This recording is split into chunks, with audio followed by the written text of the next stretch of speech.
Hello hi అండి. Welcome back to our channel Devi's diary. ఎలా ఉన్నారండి అందరూ? నేనైతే చాలా బాగున్నాను అండ్ ఇంకా మీరు కూడా బాగుండాలని కోరుకుంటున్నాను. అండ్ ఇంకా ఈరోజు మన డైరీలో రెసిపీ ఏంటంటే రవ్వ దోశ ఎలా తయారు చేసుకోవాలో చూపించబోతున్నాను. ఎలాంటి పప్పులు నానబెట్టుకోకుండా, శ్రమ లేకుండా, రుబ్బుకోకుండా అప్పటికప్పుడు ఇన్స్టెంట్గా తయారు చేసుకునే రవ్వ దోశ చాలా క్రిస్పీగా అండ్ క్రంచీగా వస్తాయండి. పిల్లలు స్కూల్ నుంచి రాగానే ఈవినింగ్ స్నాక్ లాగా అప్పటికప్పుడు తయారు చేసి పెట్టేయొచ్చండి. ఇవి చాలా క్రిస్పీగా ఉంటాయి కదా, అండ్ టేస్ట్ కూడా చాలా బాగుంటాయి. అలాగే ఇంటికి ఎవరైనా సడన్గా రిలేటివ్స్ వచ్చినా వాళ్ళకి కూడా వెంటనే తయారు చేసి పెట్టేయచ్చండి. ఎక్కువ టైం తీసుకోవసరం లేదు. అలాగే ప్రాసెస్ కూడా చాలా ఈజీ అండి. మనం ప్రిపేర్ చేసుకునే ఈ రవ్వ దోశ బ్యాటరు సరైన కొలతలతో తీసుకుంటే చాలా క్రిస్పీగా వస్తాయి అండ్ క్రంచీగా వస్తాయండి. ఇంకా టేస్ట్ కూడా చాలా బాగుంటుంది. పిల్లలు మళ్ళీ మళ్ళీ ఇవే తయారు చేయమని అడుగుతారు. ఇప్పుడైతే ప్రాసెస్ చూద్దాము. ముందుగా ఒక బౌల్ తీసుకొని అందులో 1 కప్పు బొంబాయి రవ్వ, అలాగే 1/4 కప్పు మైదా పిండి అండ్ ఇంకా 1/4 కప్పు బియ్యం పిండి తీసుకొని తర్వాత అందులో 1/2 టేబుల్ స్పూన్ ఇంగువని యాడ్ చేసుకోండి. ఇది కంప్లీట్లీ ఆప్షన్ అండి. మీ దగ్గర ఉంటే వేసుకోండి, లేదంటే స్కిప్ చేయండి, నో ప్రాబ్లం. తర్వాత 1 టేబుల్ స్పూన్ అల్లం తరుగును వేసుకోండి. సన్నగా తరిగి వేసుకోండి లేదా తురిమి వేసుకోండి. తర్వాత ఒక 2 టేబుల్ స్పూన్స్ పచ్చిమిర్చిని సన్నగా తరిగి ఇలా వేసుకోండి. నేను ఇక్కడ 2 పచ్చిమిరపకాయలు తీసుకున్నానండి. మీకు ఇంకా స్పైసీగా కావాలంటే ఇంకా యాడ్ చేసుకోవచ్చు. తర్వాత కరివేపాకుని సన్నగా తరిగి వేసుకున్నాను. అలాగే 1 టేబుల్ స్పూన్ సాల్ట్ని యాడ్ చేసుకోండి. తర్వాత 1/4 కప్పు పెరుగుని యాడ్ చేసుకోండి. తర్వాత 1 టేబుల్ స్పూన్ జీలకర్రని యాడ్ చేసుకొని మొత్తం ఒకసారి కలుపుకోండి. ఈ పెరుగు ప్లేస్లో మీరు పల్చగా చేసుకొని మజ్జిగ అయినా వాడుకోవచ్చండి. ఇలా పెరుగు వేయడం వల్ల చాలా క్రిస్పీగా వస్తాయి. ఒకసారి కలుపుకున్న తర్వాత వాటర్ కొంచెం కొంచెంగా యాడ్ చేసుకుంటూ మన దోశ బ్యాటర్ అయితే ఎలా వస్తుందో ఆ కన్సిస్టెన్సీ వచ్చేలాగా కలుపుకోవాలండి. ఫస్ట్ కొంచెం కొంచెంగా వాటర్ యాడ్ చేసుకోండి, ఒక్కసారిగా పోయకండి.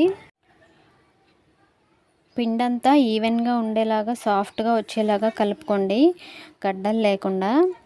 అలాగే ఫస్ట్ మనం తీసుకునేటప్పుడు కూడా మైదా పిండి కానీ బియ్యం పిండి కానీ జల్లించి తీసుకోండి.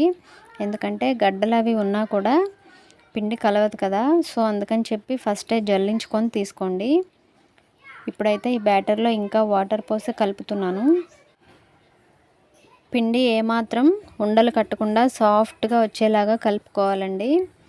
ఇప్పుడైతే ఈ బ్యాటర్లో ఇంకా వాటర్ పోసి బాగా కలుపుకొని మూత పెట్టేసి మినిమం దీనిని 1/2 అవర్ నానాలండి.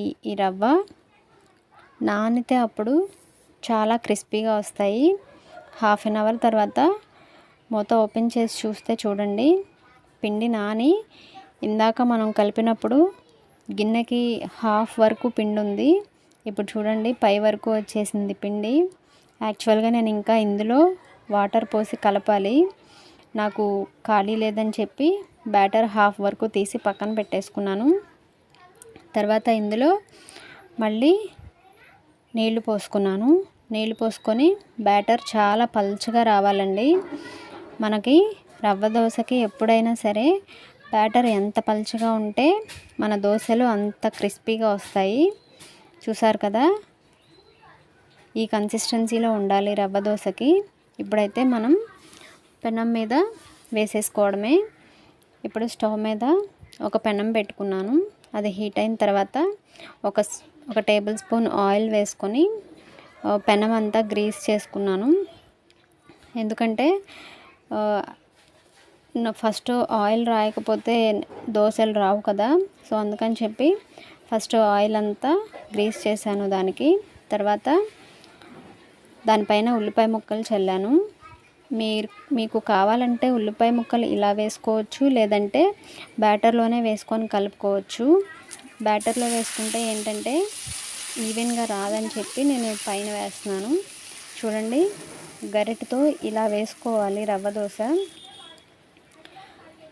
ఒకసారి వేసిన దగ్గర మళ్ళీ వేయకండి, ఎందుకంటే మందంగా వచ్చేస్తుంది దోశ. అలా వేసిన తర్వాత ఇంకా గరిటెతో కూడా పైన అడ్జస్ట్ చేయడానికి ట్రై చేయకండి. తర్వాత వేసిన తర్వాత ఒక టేబుల్ స్పూన్ చుట్టూ ఆయిల్ వేసాను, అలాగే మధ్యలో కూడా ఒక టేబుల్ స్పూన్ వేసాను. దోశ అంతా క్రిస్పీగా కాలాలంటే ఆయిల్ ఒక 2 టేబుల్ స్పూన్స్ వరకు పడుతుందండి. తర్వాత ఒక 3 మినిట్స్ టైం పడుతుందండి ఇది ఎర్రగా కాలటానికి. చూడండి దోశ అయితే కలర్ చేంజ్ అయింది కాలినట్టుగా. స్టవ్ని హై ఫ్లేమ్లో పెట్టుకొని వేసుకోండి. కలర్ చూడండి గోల్డెన్ బ్రౌన్ కలర్ ఎంత బాగుందో. అలాగే నేను ఇంకా మిగిలిన దోశలు కూడా వేసానండి. చాలా క్రిస్పీగా వచ్చాయండి. ఈ రవ్వ దోశ అనేది వేడిగా ఉంటేనే చాలా ఎక్కువ తినగలుగుతాము. దీనికి కాంబినేషన్గా కొబ్బరి చట్నీతో వేసుకోవచ్చు, పల్లి చట్నీ వేసుకోవచ్చు, అలాగే అల్లం చట్నీ వేసుకోవచ్చు. మనం ఇంట్లో చేసుకునే ఎలాంటి రోటి పచ్చళ్ళైనా దీనికి కాంబినేషన్ చాలా టేస్టీగా ఉంటాయండి. చాలా క్రిస్పీగా చాలా క్రంచీగా వచ్చాయండి. మా పిల్లలకైతే చాలా బాగా నచ్చాయి. మనం బయట రోడ్ సైడ్ హోటల్స్లో అప్పుడప్పుడు తింటూ ఉంటాం కదా, అవి చాలా టేస్టీగా అనిపిస్తాయి కదా, సేమ్ అలానే అనిపించాయండి. టేస్ట్ అంత బాగా వచ్చాయి. నేను చెప్పిన కొలతలతో ఒకసారి మీరు కూడా డెఫినెట్గా ట్రై చేయండి. అండ్ ఈ వీడియో కనుక మీకు నచ్చినట్లయితే మన వీడియోస్ని లైక్ చేయండి, అలాగే మీ ఫ్రెండ్స్కి రిలేటివ్స్కి షేర్ చేయండి. మరిన్ని వీడియోస్ కోసం మన ఛానల్ని సబ్స్క్రైబ్ చేసి పక్కనే ఉన్న బెల్ ట్యాప్ చేసి ఆల్ అనే ఆప్షన్ క్లిక్ చేస్తే నేను కొత్త వీడియో పెట్టగానే మీకు నోటిఫికేషన్ అయితే వచ్చేస్తుంది. Thank you.